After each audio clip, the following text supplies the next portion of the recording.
Madame Boyer, vous pouvez vous présenter où est-ce que nous sommes et pourquoi on est là? Nous sommes à la direction de la cohésion sociale de la ville de Montpellier. Je travaille au sein de ce service depuis 7 ans et c'est un service qui, en collaboration avec les autres collectivités, notamment l'État et le CCAS, travaille notamment sur les violences faites aux femmes. Donc moi, je m'occupe des droits des femmes et de la lutte contre les discriminations au sein du service de la cohésion sociale.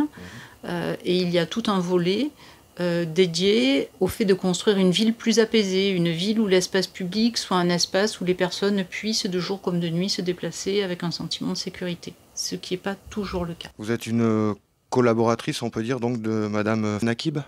Alors Fatma Nakib est élue adjointe au maire en charge de l'égalité, de la diversité, y compris la lutte contre les violences faites aux femmes. Au sein de l'équipe municipale et sous les ordres de Michaël Delafosse, maire de la ville de Montpellier, présidente de Montpellier Méditerranée Métropole, elle donne la stratégie, l'orientation. Moi, je suis dans l'administration, dans les services, et donc dans les services, on est chargé de mettre en œuvre la politique définie par les élus. Cette politique de sécurité en faveur des femmes est construite en collaboration étroite avec l'adjoint à la sécurité, qui s'appelle Sébastien Cotte, et son administration, et notamment le service du CLSPD, qui porte le dispositif qu'on a appelé Maguelone. Au sein de mon service, on a d'autres initiatives pour accompagner les femmes vers plus de sécurité et pour essayer de sensibiliser aux violences faites aux femmes et de réduire ces violences. Avec le CLSPD, donc la direction de la sécurité, on porte deux dispositifs. Le dispositif Maguelone dont nous allons parler aujourd'hui et un autre dispositif qui est un dispositif d'apprentissage de la self-défense. La ville de Montpellier, c'était une promesse de Michaël Delafosse, offre depuis cette année des cours gratuits d'initiation à la self-défense aux Montpelliéraines. C'est-à-dire qu'elles bénéficient d'une formation de 6 cours pour apprendre le b.a.-ba de la self-défense, et après elles peuvent continuer bien sûr si elles le souhaitent. Donc cette opération Maguelone, finalement, sachant qu'au départ, c'est Où est Angela, pourquoi avoir changé la définition, pourquoi avoir changé les codes? Enfin, n'importe qui peut crier à l'aide, on est bien d'accord que n'importe quel commerce va l'aider. On a eu à cœur de s'approprier le plus possible le dispositif. Donc Maguelone, c'est un prénom très méditerranéen, c'est un prénom qui est aussi associé à des lieux forts, comme la cathédrale Maguelone de Villeneuve. Voilà, de Villeneuve. C'est quelque chose qui résonne chez nous et finalement est fédérateur. Les commerçants vont comprendre que c'est un dispositif qui est bien développé à leur attention pour le public montpelliérain et ça sort un petit peu de l'anonymat de Où est Angela, même si c'est un dispositif très intéressant aussi. Voilà, nous c'est un petit peu une même proposition avec un prénom qui est un prénom local. C'est-à-dire que la volonté politique nationale de départ, vous la conservez en la modelant un petit peu à votre goût, aux couleurs de la ville finalement. En l'adaptant à la ville de Montpellier. On a lancé cette opération en collaboration avec la CCI, Chambre de commerce et industrie de Montpellier, très active à nos côtés sur ce dispositif. Pardon, le schéma, ça a été initiative de la mairie, prise de avec la CCI et la CCI qui met en place derrière. Et la CCI a commencé à sensibiliser sur ces fichiers les commerçants adhérents. Et donc par la suite, là il y a déjà plus de 100 commerçants adhérents.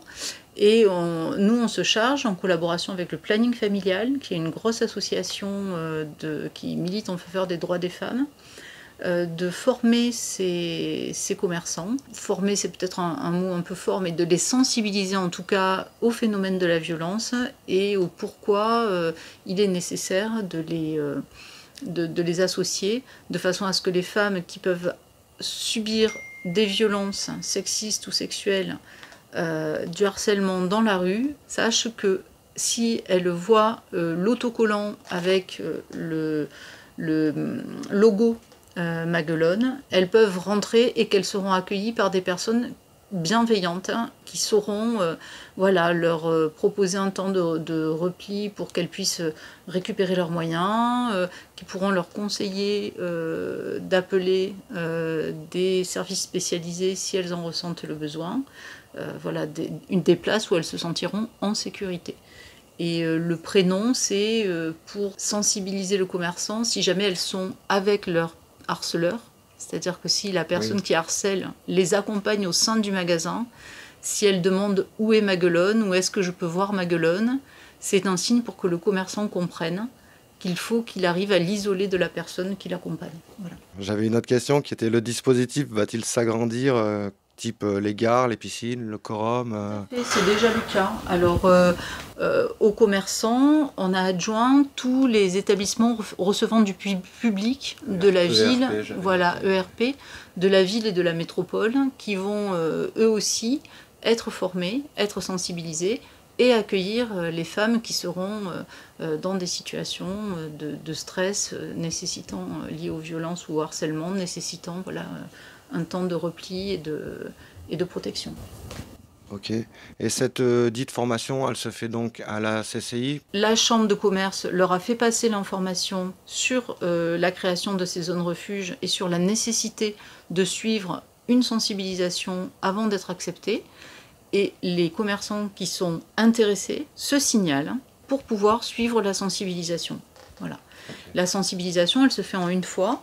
Je vous ai préparé justement le contenu de cette sensibilisation. Sur ce document, on trouve tous les numéros nécessaires à l'accompagnement, les numéros en cas d'urgence, les numéros pour un accompagnement sur le plus long terme. C'est ce qu'on disait tout à l'heure, c'est-à-dire que l'opération Angela dite nationale, vous, par rapport à cette plaquette, finalement, on voit qu'on a modifié des choses et qu'on a élargi le panel finalement.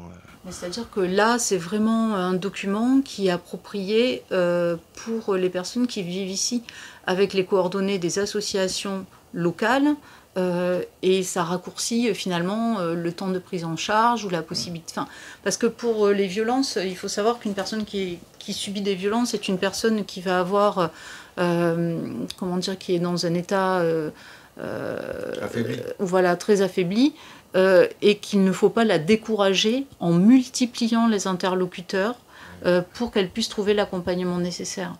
C'est très important parce que le cycle des violences est un cycle qui est un petit peu compliqué, où la personne va peut-être faire des allers-retours entre l'idée de quitter son bourreau, y revenir, et peut-être qu'elle partira que la 3e fois.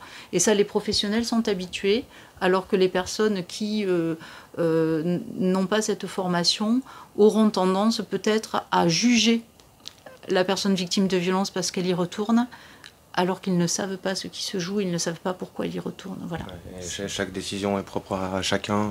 C'est ça, ce sont des personnes. Enfin, d'une personne à l'autre, oui, on peut avoir des réactions totalement différentes. Donc ça, il faut que ça soit pris en compte par des gens qui connaissent le sujet. Oui, et puis savoir que ces personnes-là subissent une pression psychologique très importante, qu'elles peuvent être sous influence de manipulateurs, qu'elles sont aussi avec des véritables inquiétudes et sans doute légitimes par rapport à leurs enfants.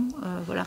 Il y a des tas de raisons qui font qu'elles ne peuvent, peut-être qu'elles ne sont pas indépendantes financièrement, Accompagner quelqu'un pour sortir des violences, c'est aussi l'accompagner pour trouver un nouveau logement si c'est nécessaire, pour mettre ses enfants en sécurité, pour lui permettre d'accéder à une formation ou à un emploi.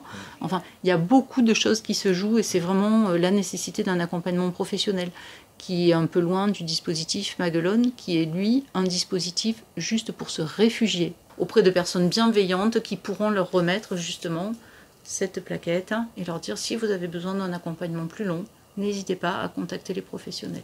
Le dispositif est voué à s'étendre hors du centre-ville?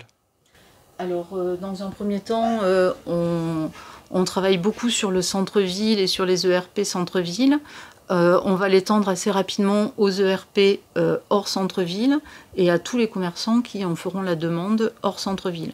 Il faut bien débuter par une zone et évaluer l'action sur cette zone. Donc on a commencé par par le périmètre qui nous paraissait être le plus pertinent au regard des retours que peut avoir la police municipale et que nous font la police nationale. Enfin, le CLSPD a déterminé que le centre-ville était vraiment la zone géographique qu'il fallait cibler dans un premier temps. Est-ce que le projet porte ses fruits? À la fois, la réponse est compliquée dans la mesure où s'il porte ses fruits, ça veut dire qu'il y a plus d'agressions. Mais est-ce que vous avez eu des retours depuis le mois de mars 2022 que ça a été mis en place? En fait, on a commencé à former les commerçants intéressés, mais le dispositif n'a pas été complètement lancé, puisqu'il nous manque, et c'est en cours de fabrication, le macaron que les commerçants vont pouvoir accoler sur leur vitrine. C'est pour ça que je ne le trouvais pas ce matin. Voilà, c'est ça, de façon à être repéré. Okay. Donc là, on ne pouvait pas, si vous voulez, distribuer ce macaron sans que les commerçants aient été formés. C'était vraiment, ça aurait été incohérent. Donc là, on a lancé le dispositif, on a recruté, on a fait un appel et qui a été entendu par les commerçants. Et on a formé ces commerçants et donc à partir de la rentrée, on va pouvoir lancer pleinement le dispositif et continuer à former. On a des sessions de formation qui sont déjà prévues pour les semaines qui viennent. Comment dire, chaque fois qu'un commerçant sera sollicité par une personne justement victime de harcèlement ou de violence, il renverra une fiche à la personne qui coordonne à la CCI et au CLSPD, de façon à ce qu'on puisse tenir compte aussi et faire des statistiques et une évaluation traçabilité du système. Mais de toute façon, c'est un système qui est déjà gagnant, puisque par rapport aux violences, plus il y a de personnes informées, plus on a de chances d'accompagner les victimes de façon cohérente. Okay. Donc rien que la formation des commerçants, la formation de la police municipale, de la police nationale, la formation des personnes travaillant dans les ERP, les sensibilisations. Tout ça, c'est déjà quelque chose qui nous permet de lutter contre les violences. Voilà. La diffusion auprès des victimes de ce type de documents, pour qu'ils puissent rentrer dans les foyers et donner l'information, que ce soit aux victimes ou à leurs proches. Tout ça, c'est des opérations qui nous permettent d'essayer de faire reculer les violences. Donc il faut vraiment investir dans les moyens de lutte contre les violences et investir aussi dans notre justice qui est très dévouée, qui fait ce qu'elle peut, mais qui manque cruellement de moyens. Donc quand on est face à une situation de violence, il faut que les jugements soient rendus le plus rapidement possible, que les ordonnances de protection soient prises le plus rapidement possible. Et pour ça, il faut que la justice ait les moyens de faire son travail. Voilà. C'est vraiment une question d'investissement et de moyens. Mais ça, il y a eu un Grenelle des violences où il y a eu des promesses et on peut espérer qu'elles seront tenues. On peut dire que c'est quand même bien parti, puisque moi j'avais un chiffre de 50 commerces en mars 2022 qui avaient adhéré à cette formule. Et là, tout à l'heure, vous m'avez parlé d'une centaine de commerçants. Oui, tout à fait. Donc on a doublé en 4 mois, Voilà. C'est pas négligeable. Il en manque, on est bien d'accord. Il faut continuer à sensibiliser au maximum et voilà. Et cette sensibilisation, c'est bien aussi qu'elle arrive, vous utilisez le mot bourreau, qu'aussi ils sachent qu'il y a ce genre de choses qui se met en place. Peut-être ça peut aider à calmer, comme vous disiez, on ne calmera pas tout le monde, mais... Non, mais il faut ça peut aider aussi. C'est ce qu'on fait au sein de la sensibilisation, proposer une double manœuvre finalement. Proposer aux commerçants, on fait bien la distinction entre ce qui relève du harcèlement, où on ne peut pas appeler ces gens-là des bourreaux, mais simplement des personnes qui ne savent pas s'adresser correctement aux femmes, qui les chosifient et qui... Moi, j'appelle ça des relous. Enfin, voilà, des relous, mais des relous qui peuvent faire peur et qui peuvent déstabiliser les personnes psychologiquement de façon très forte. Donc ça aussi, c'est puni par la loi et le procureur de la République de Montpellier a fait une formation pour les polices municipales, nationales et pour la TAM, qui est pour l'organisme de transport, de façon à lutter justement contre ce harcèlement de rue. Pour démasquer les dits harceleurs, quoi. Et réussir aussi à faire la preuve de leur action et à les pénaliser. Parce que ça ne peut pas être dans l'impunité la plus totale. Il y a des personnes qui ne souhaitent plus sortir le soir tellement elles se font harceler. tellement c'est pas possible de traverser une place sans avoir à subir 10 fois des regards visqueux, des paroles déplacées, c'est pas possible. Ouais, des propositions malhonnêtes. Voilà, c'est ça, c'est ça. Et ça aussi, c'est puni par la loi. C'est différent des violences conjugales et des violences sexuelles, mais c'est aussi puni par la loi. Et le dispositif Maguelone offre des zones de repli justement aux personnes qui seraient victimes de ce harcèlement.